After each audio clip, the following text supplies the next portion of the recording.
الإعلام ليتحرك يحتاج إلى منظومة تدعم هذا التنوع، تدعم وترسخ هذا التنوع، التشريعات والقوانين والثقافات التي تتعاطى إيجابا مع هذا الشيء الضروري أن يؤخذ من نظر الاعتبار. وموجه لبعض المعتقدات الدينية للمكونات الدينية العراقية أصبح شائعا بسبب ما يرد في المناهج الدراسية من مغالطات وما يشاع من أفكار خاطئة. تعرفون أن الصالحين المدنيين هم أقدم الجماعات التي عاشت في بلاد ما بين النهرين، وأن ديانتهم تعد من أقدم الديانات الروحية للعالم. إحنا فكرنا بعد أزمة البصرة كيفية يتعمد الصابئة في مياه البصرة المالحة. هل فكر الإعلام في مناقشة هذه النقطة؟ Both key elements in a democratic society and essential for the realization of other human rights. قبل فترة في وسائل الإعلام في مادة التربية الإسلامية الابتدائية بعض العبارات غير دقيقة وغير صحيحة وتسيء أيضا للمكونات الأخرى.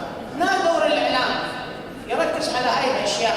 الإعلام عندنا منخرط في تجارة الكراهية، وعندنا كثير من النخب السياسية والدينية وحتى الاجتماعية هي من مقاولي الكراهية. هذا المؤتمر هو انطلاق لمشاريع نطرح فيها سؤال كبير: كيف نساهم في مواجهة هذه الحرب الجديدة وندعم الحفاظ على ثقافة المشاركة والاحترام المتبادل في العراق.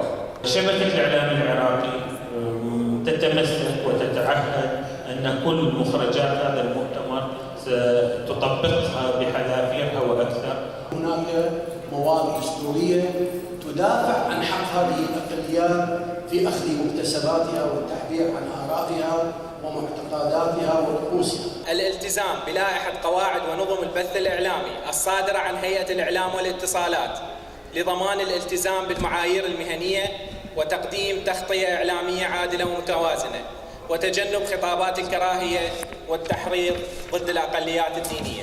تشجيع وسائل الإعلام على استضافة صناع السلام ومقاطعة دعاة الكراهية من خلال عدم توفير منابر إعلامية لهؤلاء، وتدريب صحفيين مختصين بشؤون التنوع على أن يتم دعم البرنامج التدريبي بإطلاق جوائز سنوية لهذا النوع من الصحافة، من أجل تشجيع الصحفيين المتدربين في وسائل الإعلام العامة والخاصة على إنتاج وكتابة مواد إعلامية تعرف بالتنوع الديني.